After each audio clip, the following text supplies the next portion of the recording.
Now that Eddie Brock has gained enough power to battle against his ultimate end goal, Meredith, it's time to find out how Eddie is going to stop everything and prevent the death of his son.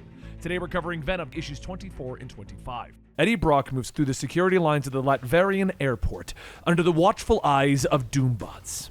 Finally, he reaches the front of the line, where the Doombot asks him if he has anything to declare. No.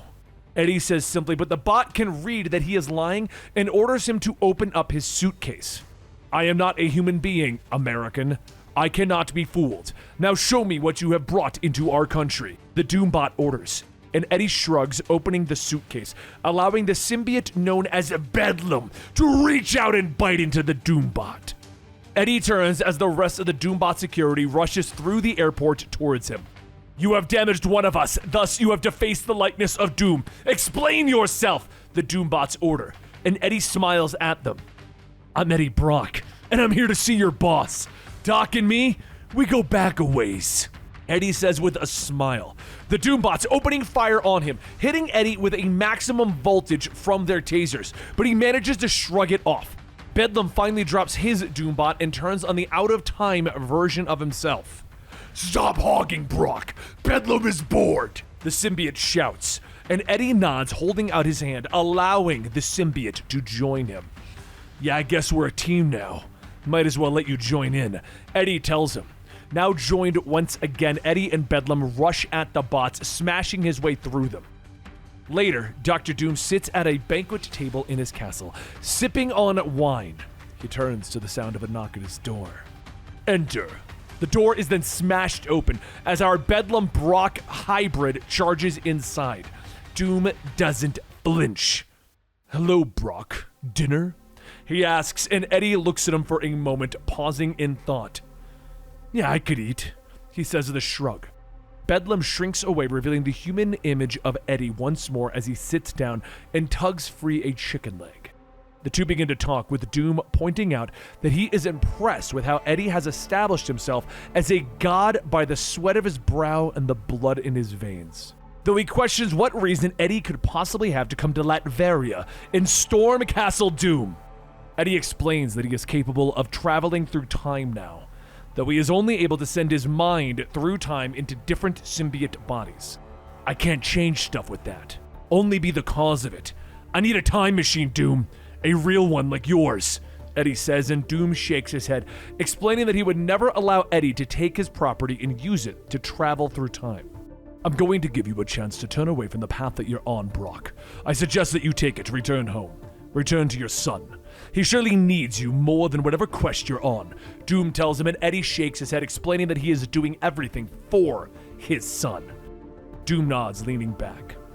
Well, then there's only one question remaining. Shall we finish our meal like civilized men? Or shall we start now? Doom asks, and Eddie doesn't hesitate, allowing Bedlam to overtake him again, tossing the massive table aside. Now's good, Eddie says as he grabs the table again, slamming it into Doom, but the ruler's personal force field defends him easily. Doom raises his hand, casting a spell that opens a portal for a massive demon hand to come through and grab Eddie, slamming him through the ceiling. Doom floats after them, pointing out that Eddie doesn't stand a chance against him. But Eddie reaches out, beginning to break the demon's fingers, snapping the bones until they retreat into the portal. Doom nods in admiration. Impressive. To force the awful arm of Azoth to retreat with such simple tactics. I'll remember that for my next visit to the Infernal Court, Doom says, raising his arm and beginning to open fire on Eddie. Eddie leaps away, slamming through another wall, breaking past the castle facade into Doom's labs. Quite the scenery! What do we have here? Eddie says as he finds Doom's time pad. He leaps towards it, realizing that he has discovered what he came for. But Doom chases after him, firing more energy blasts. You go too far, Brock! My patience has its limits, unlike my power. Doom shouts as a blast rips through Eddie's back. He stumbles to the ground as Doom stalks behind him. You should have finished your dinner, Edward. But Bedlam shifts off of Eddie and charges at Doom, biting into his indestructible armor. Bedlam is hungry, the monster bellows, and Eddie staggers over to the time pad, trying to figure out how it works as Bedlam keeps Dr. Doom busy. Wretched creature! Doom shouts as he blasts the symbiote free. He then whirls on Eddie again, his fists cracking with energy. "Did you honestly believe that you could learn how to fly a time portal?" Doom asks, and Eddie shakes his head. "Maybe not, Doom, but I bet I know how to crash one," Eddie says as he slams his fists into the machine, breaking it quickly. The machine suddenly begins to spark and Doom rushes forward. "No! It's activating! What have you done, Brock?" he bellows as the machine suddenly ramps around them, pulling them through time. The time platform slams into the past, causing a massive crater. From the smoking ruins, Doom pulls himself up, his armored foot smashing down on a butterfly as he looks over his shoulder. "Are you coming?" he asks, and Eddie staggers out of the ruins. "How's my driving?" Doom glares at Brock, explaining that Brock did not drive, that once he haphazardly activated the time portal, it went into an emergency landing mode. He also explains that the time portal is a combination of science and magic. Magic creates synchronicities, meaningful connections, a dangerous element to add to a random temporal journey. "What waits for you here in the late Cretaceous period, Brock?" Doom says, turning to Eddie, his fists glowing dangerously. "Well, aside from death at my hands, of course." He floats into the air, firing a beam of energy at Brock, and Bedlam wraps around Eddie's body, allowing the two to quickly escape. But there's suddenly a roar as something is pushing through the trees. Doom looks over his shoulder as a Venom-clad T-Rex pushes through the forest, roaring in anger. Doom and Brock stop their battle, looking at the beast in astonishment. "Any relation?" "Don't look at me," Brock says with a shake of his head. The T-Rex stares at them, a massive tongue flailing around. "Brock!" it growls, and Doom looks at Eddie, shrugging. "Seriously, I have no idea," Eddie says, and the T-Rex roars, charging at them. But Doom leaps into the air, firing energy blasts at it. "Doom has sworn to kill a Venom today, and you will do as well as Eddie," he bellows, but Eddie looks back at the time platform. "Doom, the platform's finished repairs," he shouts, but Doom fires a blast that knocks Eddie back. "Doom travels alone, Brock. I will leave you here in a bed that you have made to consider your failures." But Eddie is already back on his feet. "Doom, you're forgetting something. You're weak against stretchy guys," Eddie Brock shouts, using Bedlam's forearms to stretch out and pummel Doom. His fist smashed the steering device on the platform again. "You've broken the platform again! Did this experience teach you nothing?"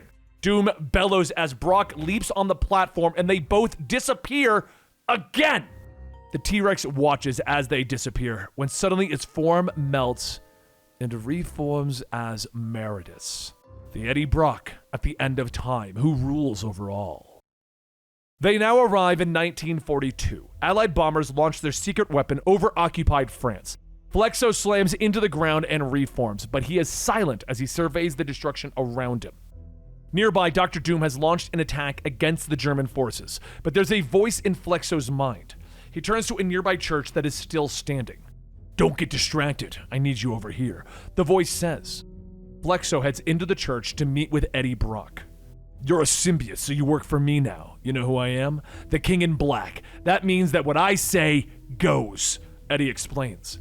Flexo doesn't respond, but Eddie continues, explaining that he has hidden the citizens of the village in the church's basement, and that Flexo has to wait until the Germans and Dr. Doom are gone before he can let them out, so they'll be safe here. Flexo doesn't respond. Eddie decides to drop into Flexo's mind and relay his message, but he sees a memory of Flexo's briefing and realizes that the symbiote was a secret weapon that was being sent to kill Hitler. Eddie rushes outside where Doom has finished killing the German forces. "Doom, we've got to go back. We've got to stop ourselves from coming here. We're changing things for the worse," Eddie says as he leaps at Doom and the time pad. But Doom destroys the last German in his grasp before turning to fight Brock once more, pointing out that this is the mindset of a novice time traveler who wants to try and fix things. As Flexo walks out of the church, he watches silently as the two time travelers disappear. This time, they appear in New York, with Doom arriving at the Latverian embassy while Brock is somewhere in the city and, due to strange coincidences of a magically powered time travel, runs into a young Peter Parker. Doom speaks of his problems to his younger self, while Eddie becomes angry with Peter over how their lives turned out, how he was once a villain and now walks the path of a heroic redemption, even though it is much harder. With a new idea given to him by his younger self, Doom finally returns to Brock with a time platform, Eddie has all but given up, sitting in the alleyway when he sees Doom. "Are you here to kill me now? Or are we gonna do something else?" Eddie asks, and Doom looks down at him. "Time for something else, I think. You want a time machine, Brock, and I will not permit you to take mine. But through the infinite mercy of Doom, a compromise can surely be reached. For I have many enemies, some even shared with you." Sometime in the distant future, Kang looks up from his desk in the office of his flagship destroyer. "That time again. Hello, Victor. I see you've brought a guest," Kang says with a smile, and as Doom and Eddie move through the ship, they are confronted by Kang the Conqueror. "Hello, Edward. Where in the timeline are you now?" "I need a time machine, Kang. Doom told me I could have one of yours," Eddie says, but Kang refuses, pointing out that Eddie can send his mind through time. "Allowing you to travel physically would only clutter things up," Kang points out, and Eddie smiles. "Funny, that's exactly what I was hoping to do. Sure you won't reconsider, Kang, seeing as how we're best buddies now," Eddie says, and Kang refuses once more, creating 3 time clones of himself. "I've always been my own best friend, Eddie." The clones launch themselves at Eddie, who releases Bedlam to attack them, eating one of the clones and allowing Doom to destroy another with an energy blast. "Victor, really? I'll thank you to keep your disintegrator blast to yourselves when you're on my home," the Kang clones say. Bedlam charges forward, but the Kangs have activated their personal shields, but one suddenly falls, and Bedlam launches out, eating him. The final Kang smiles. "I'm my own worst enemy as well, and now 3 fresh timelines are open for conquest," he says with a smile. "What a tiresome life you lead, Kang," Doom says, the fight now over, and Bedlam returns to Eddie. "Are we playing nice now?" Eddie asks, and Kang nods, explaining that he thought that he would have learned to play the long game at this point. He leads the pair to another room where one of the Fantastic Four's time sleds are awaiting them. "Now that you're here, I might as well help you leave. Be careful with this, though. It's a collector's item," Kang says, and Doom looks at the sled in disgust, questioning how Reed always turned everything into a family car. "Jealousy is unbecoming, Victor," Kang points out, but to give Brock the time sled, Kang demands a small piece of the Bedlam symbiote. Eddie doesn't trust the Time Conqueror, but finally agrees. With the sample released, he boards the time sled and disappears. Afterwards, Doom joins Kang in his office. "To satisfy my curiosity, you have symbiotes in your keep already. Why did you need Bedlam?" Doom asks, motioning to the small symbiote that Eddie gave him, and Kang smiles, holding up a container, sloshing it around. "Because this one isn't like the others. It's very special. It has a special role to play." Back at the Garden of Time, at the end of time, the Kings in Black, who are all Eddie Brocks, are fighting with each other, as Meredith, the truly end point of Eddie, watches. That's when the time sled suddenly rips into reality, crashing into the final Eddie, slamming him into the ground. All of the different Eddies look in astonishment as Eddie pulls himself out of the wreckage. "We just crashed a time machine on your boss and burned his goo to powder. The rest of you? I'm not gonna go so easy on," Eddie says, cracking his knuckles. Meanwhile, Doom has left Kang behind, traveling through time on his platform once again. But the ruler seethes inside. Eddie Brock came to him as if he were an equal, and this Doom cannot let this stand. He scans through time for signatures of the symbiotes, which brings him to New York in the not-too-distant future from his own present. There, a great battle has taken place, with the symbiotes being at the heart of the battle. Doom looks down, knowing that this is the moment where Eddie Brock will either be saved or damned forever. He taps another button on the time platform, returning to France moments after they left in 1942. He arrives as Flexo stands on a destroyed village. He looks down at the symbiote, explaining that Brock will beat his destiny into submission, but destiny bows before Doom. "Do not think, simply remember. Who forced you here? Who broke your destiny? What is your name?" Doom says to the symbiote. "When the time is right, you will be the hand of my vengeance against him, and his own son will be your weapon." Back in the future, Venom is now fighting against Bedlam, while Flexo watches close by. And that brings us to the conclusion of issue 25 of Venom. The story's now going to go back to Dylan, and we're also going to see a brand new symbiote, so make sure you stick around as we are bleeding into Venom War.